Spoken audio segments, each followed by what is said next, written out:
Selamat datang di Sinema Neko. Awalnya, seorang pria bernama Henry menjadi target seorang wanita tunasusila di dalam bus, hanya karena penampilannya yang terlihat kalem dan santun. Merasa terancam, Henry memutuskan untuk turun lebih awal. Namun, wanita itu mengikutinya dan bahkan berjalan mendahuluinya. Henry kaget saat wanita itu tiba-tiba berbalik dan menuduhnya telah menguntit. Henry, yang tidak ingin terlibat masalah dengan wanita itu, berusaha mengelak, tetapi wanita itu terus mencegatnya. Rupanya, wanita itu melihat Henry sebagai target yang mudah untuk dimintai uang. Meski demikian, cara yang ia gunakan justru terkesan mengintimidasi dan merayu, membuat Henry merasa sangat tidak nyaman. Henry akhirnya mencapai batas kesabaran dan menegur wanita itu untuk bersikap sopan. Pria itu segera melarikan diri dari tempat tersebut saat wanita itu mulai marah dan memaki-makinya. Henry berpikir pertemuan itu adalah yang pertama dan terakhir kalinya. Namun, esok harinya, takdir mempertemukan mereka lagi di persimpangan yang sama. Kali ini Henry tidak melarikan diri. Ia justru bersikap santai, bersandar di dinding dengan tangan dimasukkan ke saku, persis seperti posisi wanita itu. Wanita itu juga tidak lagi bersikap agresif, melainkan dengan hati-hati meminta Henry meminjamkan uang $10 karena ia belum makan seharian. Henry terdiam sejenak, lalu mengajak wanita itu ke apartemennya yang kecil dan dingin. Henry memberinya segelas jus jeruk dan sepotong roti isi. Tepat saat wanita itu hendak mengucapkan terima kasih, Henry mencoba menyentuh stokingnya. Wanita itu segera menghentikan Henry, berpikir ia harus membayar makanan itu dengan layanan. Namun niat Henry sebenarnya berbeda. Ia melihat ada memar dan luka di paha, serta bekas tamparan merah dan luka di bibir wanita itu. Henry pun bertanya, apakah wanita itu pernah diserang? Wanita itu, yang tidak terbiasa dengan perhatian seperti itu, tetap bersikap defensif.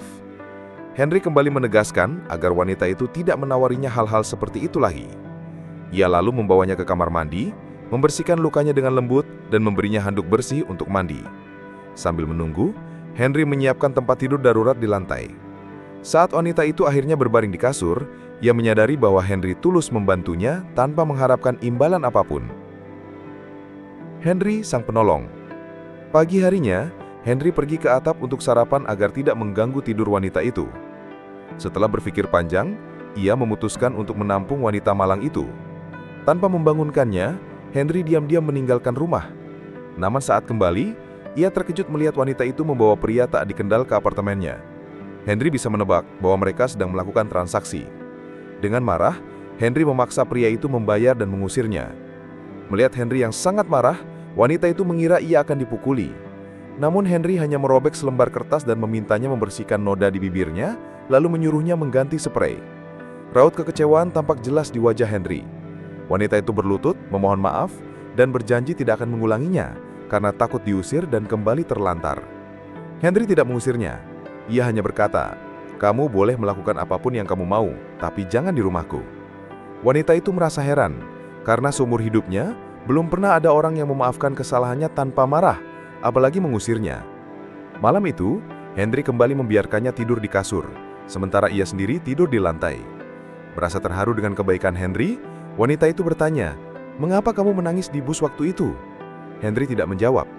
Wajahnya selalu menyembunyikan kesedihan yang dalam, seolah tidak ada orang yang bisa masuk ke dalam hatinya.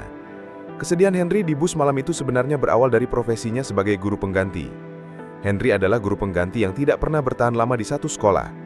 Kali ini, ia ditempatkan di sekolah yang isinya adalah murid-murid bermasalah. Mereka sering berkelahi, mengacau, dan tidak segan menghina guru.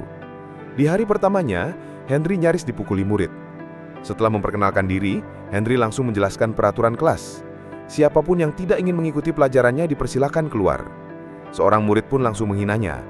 Henry meminta murid itu keluar, tetapi seorang siswi bernama Meredith membelanya. Meredith justru mendapat hinaan dari murid lain. Henry dengan tenang meminta murid yang menghina Meredith untuk keluar. Setelah suasana tenang, Henry memberikan tugas menulis esai tentang pidato pemakaman yang akan disampaikan orang tua jika kamu meninggal. Seorang siswa kulit hitam yang tidak memiliki alat tulis menghina Henry di depan kelas. Henry dengan tenang mengatakan tasnya kosong dan ia tidak memiliki perasaan yang bisa dilukai. Ia juga menegaskan bahwa ia adalah salah satu dari sedikit orang yang bersedia memberi kesempatan kepada mereka. Kata-kata Henry yang lembut berhasil meredakan emosi siswa itu. Setelah kelas usai, Meredith mendekati Henry. Ia heran, mengapa Henry mengusir murid pertama, tetapi membiarkan murid kedua yang lebih berani menghinanya. Henry menjelaskan bahwa ia bisa menerima jika dirinya dihina, tetapi tidak akan pernah membiarkan muridnya dihina. Hal ini membuat Meredith merasa Henry adalah sosok yang berbeda. Meredith yang sering menjadi bahan ejekan karena berat badannya, bertanya, bagaimana Henry bisa tetap tenang? Henry menjawab bahwa Meredith tidak perlu menjadi kuat. Ia hanya perlu mengabaikan orang-orang yang tidak memiliki kesadaran diri, karena mereka akan selalu ada. Meredith pun mulai menaruh hati pada Henry. Beban hidup Henry. Di kantor, Henry melihat betapa kacaunya lingkungan sekolah itu. Seorang ibu marah-marah pada guru yang telah mengeluarkan anaknya. Tak lama, anak perempuan yang dikeluarkan itu datang dan mengancam akan diperkosa oleh teman-teman preman di malam hari, lalu meludahi wajah guru tersebut. Sang guru wanita yang tampak sudah terbiasa, hanya membersihkan ludah itu dan mengajak Henry pulang. Sesampai di rumah, Henry yang kelelahan menerima telepon dari rumah sakit. Kakeknya, satu-satunya kerabat yang ia miliki, menderita demensia dan sering mengunci diri di kamar mandi saat teringat pada putrinya. Henry segera ke rumah sakit dan menghabiskan banyak waktu untuk membujuk kakeknya keluar dari kamar mandi. Setelah berhasil menenangkan kakeknya, Henry dengan marah memarahi perawat karena tidak menghindari permintaannya untuk melepas kunci kamar mandi. Ia bahkan mengancam akan membuat perawat itu dipecat. Namun saat akan pergi, ia menoleh kembali ke arah perawat dengan tatapan penuh rasa bersalah. Di dalam bus malam, Henry hanyut dalam pikirannya, air matanya tak terbendung. Kerumitan hidupnya dan masalah yang ia hadapi di sekolah dan rumah sakit itu membuatnya kelelahan. Bus itu adalah tempat pertama kali ia bertemu dengan wanita tunasusila tersebut. Henry membacakan esai yang ia berikan kemarin. Ia meminta siswa untuk menulis pidato pemakaman yang akan diucapkan orang tua mereka jika mereka meninggal. Banyak siswa tidak menganggapnya serius. Candaan yang mereka tulis membuat semua orang tertawa terbahak-bahak. Sampai Henry membacakan yang terakhir. Ia awalnya adalah gadis yang pendiam. Ia tidak pernah tidak puas dengan hidup. Mengapa ia bunuh diri? Ibunya dan aku melakukan yang terbaik untuknya. Mengapa ia tiba-tiba menjadi begitu kasar, begitu sinis dan menyedihkan? Kami tidak tahu, tapi kupikir itu bukan salah kami. Kami adalah orang tua yang bertanggung jawab. Tapi kerja keras kami untuknya malah berujung ia bunuh diri. Anakku yang bodoh dan egois. Ia tidak akan pernah bisa kuliah di Princeton tanpa nama. Meskipun sebagian besar esai siswa tidak memiliki makna apapun, tetapi satu esai yang dapat membangkitkan empati seluruh kelas sudah cukup. Ini adalah hasil yang diinginkan Henry, bahkan jika hanya sesaat, makna dari tugas ini sudah tercapai. Ia tidak ingin siswa hanya secara pasif menerima pengetahuan yang kaku, mengeluh tentang lingkungan sekitar. Sebaliknya, ia berharap mereka bisa belajar menghadapi kesulitan hidup sendirian, menyelamatkan diri mereka sendiri, menyembuhkan diri mereka sendiri. Setelah jam kerja, Henry kembali mengunjungi kakeknya. Kakeknya yang pikun butuh waktu lama untuk mengenali Henry. Ia berkata pada Henry bahwa ia tidak ingin mati di ranjang seperti ini. Kemudian kakeknya memberitahunya, "Aku melihat ibumu hari ini." Henry menjawab kakeknya, "Beritahu ibu, aku baik-baik saja." Tapi kakeknya tiba-tiba menarik tangan Henry, bertanya, "Meskipun kau selalu bilang kau baik-baik saja, tapi sejak kecil kau selalu tertutup. Kenapa kau tidak pernah menceritakan apa-apa?" Namun Henry hanya diam-diam menarik tangannya, menghibur kakeknya. Biarkan saja yang lalu berlalu. Malam itu, saat pulang ia bertemu lagi dengan gadis itu. Mungkin karena suasana hatinya hari itu tidak seburuk kemarin. Ia tidak hanya membawa gadis itu pulang, tapi juga berencana untuk menampungnya. Keesokan harinya Henry tidak berani mengganggu gadis yang sedang tidur. Ia diam-diam menutup pintu, lalu pergi ke sekolah untuk bekerja. Namun sekolah masih sama, masih sangat buruk. Seorang siswa dengan masalah amarah melukai temannya, dan orang tua hanya menyalahkan sekolah karena tidak menjaga anak mereka dengan baik. Seorang anak laki-laki menangkap kucing di halaman. Ketika ia berbalik, di pinggangnya ada sebuah palu besi yang dingin.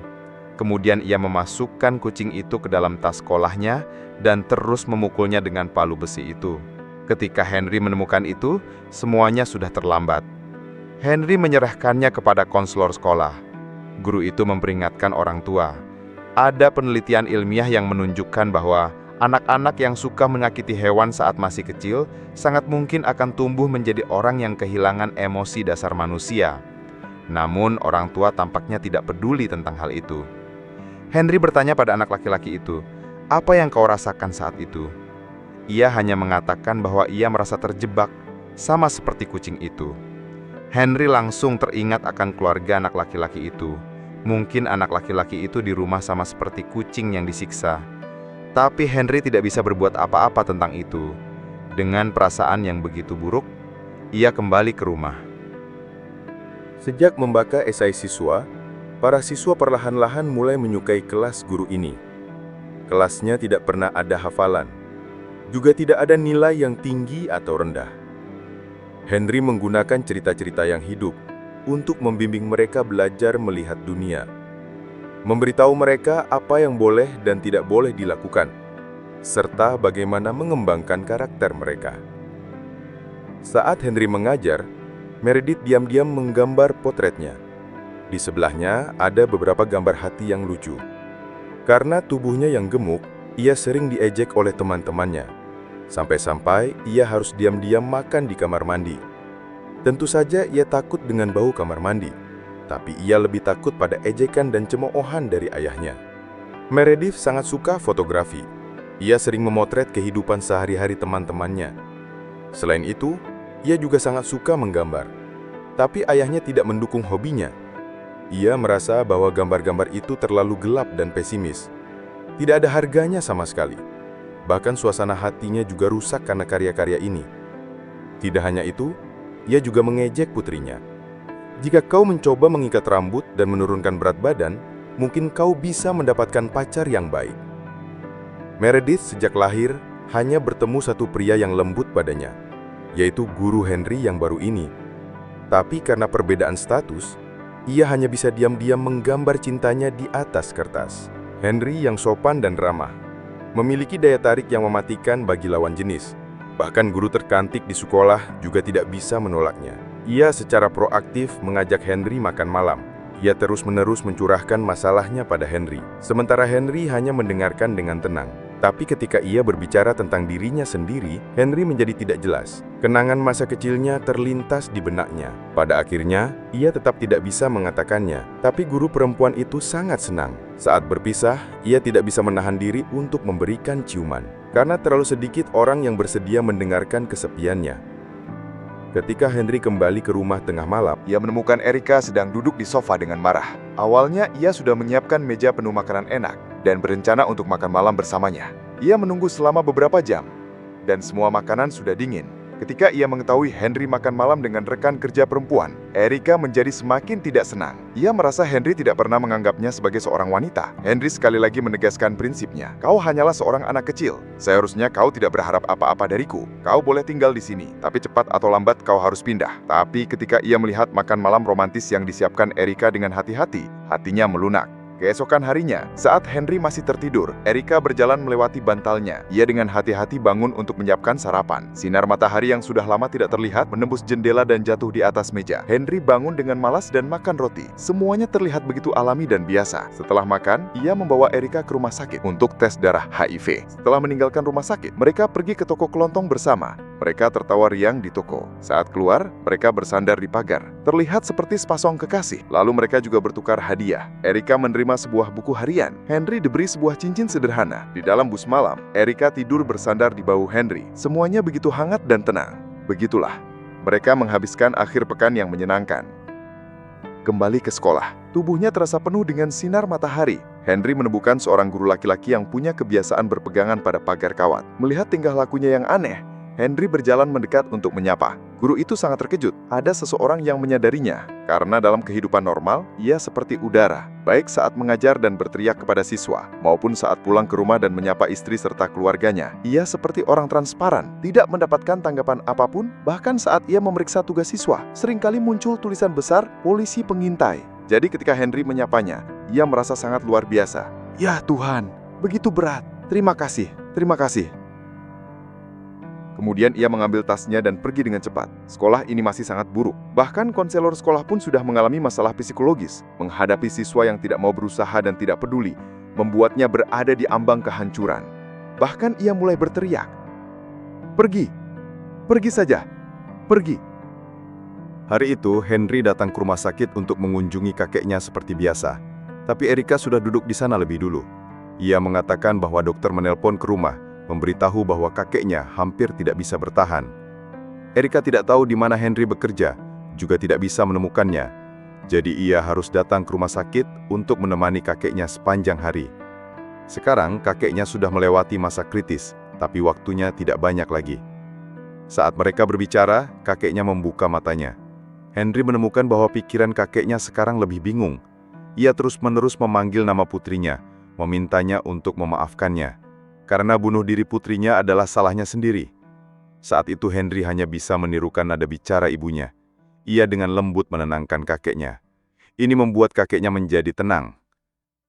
Setelah itu, Henry dan Erika datang ke taman untuk mengobrol. Untuk pertama kalinya, ia menceritakan kehidupan Henry yang hancur dan kesepian pada Erika. "Aku tidak punya ingatan tentang ayahku. Aku hanya ingat aku, ibu, dan kakek tinggal bersama. Setiap malam, ibu akan memintaku untuk mengunci pintu dengan rapat. Ketika aku berumur 7 tahun, ibu meminum banyak pil tidur. Ia berbaring di lantai dan tidak pernah bangun lagi. Sejak saat itu kakek juga menjadi tidak waras. Saat aku masih kecil, aku tidak begitu mengerti. Sampai aku dewasa, aku perlahan-lahan mengumpulkan potongan-potongan kebenaran. Aku akhirnya mengerti hubungan antara ibu dan kakek. Ibu melindungiku dengan cara yang istimewa. Henry merasa dirinya adalah produk yang tidak sempurna, yang seharusnya tidak datang ke dunia ini. Ini juga membuatnya simpati pada setiap orang di masyarakat. Itulah mengapa ia hanya menjadi guru pengganti, menghindari terikat dengan siapapun. Jari-jari mereka saling berpegangan. Angin sepoi-sepoi berembus di antara mereka. Cuaca hari itu tidak terlalu mendung, tapi langit meredit sepertinya tidak begitu cerah. Bakatnya dalam menulis wasiat sangat tinggi, tapi pengaruh psikologis selalu membuat karyanya penuh dengan hitam dan putih. Setelah dimarahi lagi oleh ayahnya, ia datang ke ruang kelas yang kosong dan menemui Henry. Ia merasa Henry adalah penyelamat terakhirnya. Ia menunjukkan karyanya dan ingin berbicara dengan Henry. Tapi Henry menyarankan, lebih baik kau pergi ke konselor. Tapi Meredith masih ngotot kepadanya, dan ia berkata bahwa Henry sepertinya sama dengannya. Mereka berdua menyadari bahwa dunia ini hanya berisi kekacauan, tidak ada lain. Henry menghiburnya. Dunia ini memang berantakan. Tidak ada yang punya jawaban pasti. Hidup itu memang membingungkan. Meredith kemudian bertanya, "Apa kau menyupaiku?" Henry menjawab, "Tentu saja." Segera Meredith ingin memeluknya, tapi Henry tidak menginginkan hal itu terjadi. Ia mendorong Meredith dengan tangannya, dengan sengaja menjaga jarak darinya, dan dengan lembut menghiburnya. "Semuanya akan baik-baik saja kok." Dan pemandangan ini kebetulan terlihat oleh guru perempuan yang menyukai Henry.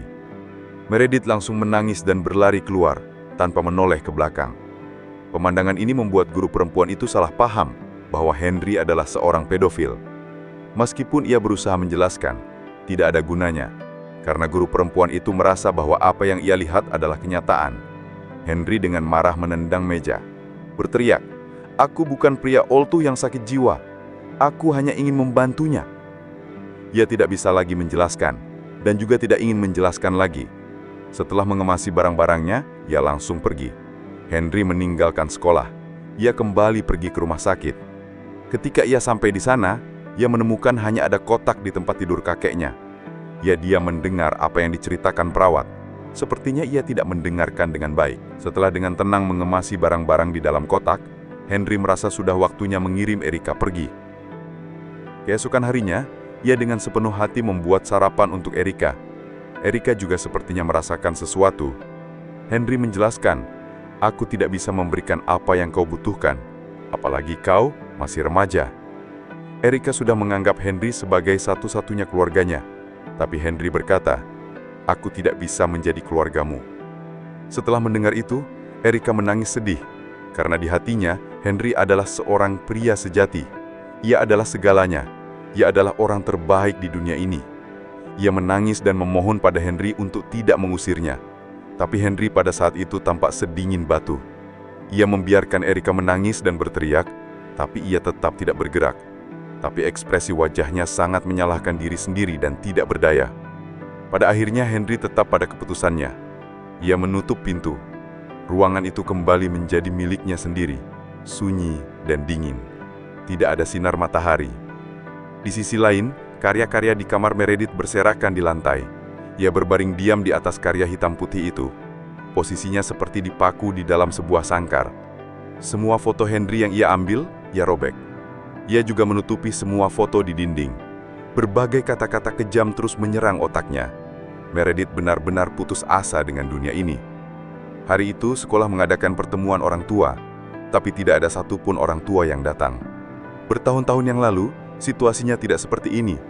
Saat itu di pertemuan orang tua, orang-orang akan mengantri. Lorong-lorong juga dipenuhi tawa dan kegembiraan. Tapi sekarang tidak ada apa-apa. Nah, lama kemudian waktu mengajar sebulan sudah berakhir. Henry memberitahu para siswa, "Aku akan meninggalkan sekolah ini. Setelah aku pergi, kalian akan mendapat guru tetap." Mendengar berita ini, para siswa terlihat sangat kecewa. Bahkan anak laki-laki pemarah di pelajaran pertama juga mengungkapkan kesedihannya. "Setelah kau pergi, semua orang akan merindukanmu." Ketika Henry keluar dari kelas, ia melihat Meredith yang sudah menghilang selama beberapa hari sejak ia mendorongnya. Belakangan ini ia tidak masuk sekolah. Ia malah menghabiskan waktu membuat beberapa kue. Henry memberitahunya bahwa ia akan pergi dan memberinya sebuah buku catatan. Saat itu, Henry melihat sebuah kue yang digambar dengan warna hitam yang layu. Meredith berkata, "Itu untuk diriku sendiri." Lalu ia memilihkan sebuah kue putih dengan wajah tersenyum untuk Henry. Saat ini, Henry masih merasa bersalah atas kejadian sebelumnya, dan ia meminta maaf lagi. Namun sebelum ia selesai berbicara, Meredith sudah mengucapkan selamat tinggal padanya. Ketika semua orang sedang menikmati kue putih, Meredith mengambil kue hitam dan memakannya tanpa ragu-ragu. Nah, lama kemudian, Meredith muntah darah dan jatuh. Tidak peduli berapa keras Henry mencoba menyelamatkannya, tidak ada gunanya. Semua orang berkumpul di sekitar Meredith. Hanya Henry yang perlahan-lahan melihat ke arah karya Meredith, kehidupan hitam putih yang hancur itu. Lampu merah berkedip. Ambulans membawa tubuh Meredith pergi. Henry duduk di bawah pohon. Dia melihat semua ini. Jarak yang disengaja ia ciptakan menjadi beban terakhir yang membuat Meredith menyerah. Malam itu, guru perempuan itu menemukan Henry yang sedang duduk sendirian di kelas. Kejadian siang tadi membuatnya mengerti banyak hal. Ia mengatakan pada guru perempuan itu, "Kau tidak seharusnya ada di sini. Hatiku juga tidak ada di sini. Mungkin kau bisa melihatku, tapi ini hanyalah cangkangku." Nah, lama kemudian, Henry datang ke panti asuhan untuk mengunjungi Erika yang ia kirim ke sana. Karena pengaruh Henry, ia sekarang juga punya kebiasaan menulis buku diari. Ketika Erika melihatnya, matanya seolah bersinar kembali. Ia langsung memeluk Henry tanpa ragu-ragu. Keduanya berpelukan erat. Sinar matahari terbenam menyinari mereka berdua. Kali ini Henry tidak mendorong gadis itu. Tampaknya akhir yang hangat dan indah ini sebenarnya tetap terasa suram dan menekan. Alasan mengapa Henry mencari Erika tidak hanya karena kesalahannya pada Meredith. Ia takut Erika akan mengalami tragedi yang sama seperti Meredith. Selain itu juga karena hasil tes darahnya menunjukkan HIV. Ia tidak mau ia menghabiskan hidup singkatnya sendirian. Kali ini ia memutuskan untuk tidak menyendiri lagi. Di akhir film, Henry kembali ke sekolah ini, melihat meja dan kursi yang berantakan dan kekacauan di lantai. Di kelas yang kosong, ia membacakan The Fall of the House of Usher, karena itu mencerminkan kesedihan kenyataan. Pada hari yang panjang, suram dan sunyi itu di musim gugur, ketika awan berat menggantung rendah di langit, aku berkuda sendirian, melewati negeri yang suram dan tertekan. Dan akhirnya, saat malam perlahan turun, pemandangan dingin terbentang di hadapanku. Aku tidak pernah melihatnya di masa lalu, tapi hanya dengan sekali pandang, kesuraman yang tidak tertahankan meresapi hatiku. Aku melihat pemandangan jarang di sekitarnya, tembok-tembok yang hancur dan pohon-pohon yang layu tampak memutih. Jiwaku membisu, hatiku mendingin, tenggelam. Ini adalah film penyembuhan, film yang sangat disarankan untuk ditonton. Bahkan orang yang tidak sakit pun bisa merasa sakit. Film bagus biasanya ada dua jenis. Satu, menemukan keindahan dunia. Dua, menggali penderitaan manusia. Film ini termasuk yang kedua. Seluruh film terasa menekan dan suram. Wajah Adrien Brody yang penuh kesedihan membuat orang yang menontonnya bisa depresi. Setiap orang di film ini memiliki tekanan yang membuat mereka tidak bisa bernafas. Setiap orang punya keputusasaan mereka sendiri. Ketika Henry berkata pada Meredith, semuanya akan baik-baik saja, sebenarnya ia sendiri tidak percaya. Terkadang kata-kata yang digunakan untuk menghibur orang lain, sebenarnya juga untuk menghibur diri sendiri. Saat kita dikucilkan, kita juga terbiasa mengucilkan orang lain. Saat kita diperlakukan tanpa perasaan, kita juga terbiasa merespon tanpa perasaan. Sebenarnya hati setiap orang adalah sebuah pulau terpencil. Mungkin sepanjang hidup kita, hal yang paling harus kita pelajari adalah merangkul. Ada satu kalimat bagus di film ini. Untuk menjadi tidak peduli itu mudah. Butuh keberanian untuk peduli. Jangan berjalan sendirian di senja malam yang gelap dan suram. Sebelum runtuh, sebelum hidup layu dan hati mendingin, belajarlah untuk saling merangkul. Terima kasih atas waktunya. Pastikan untuk berlangganan dan mengaktifkan notifikasi agar kamu dapat menonton video seperti ini lebih banyak lagi. Sampai jumpa!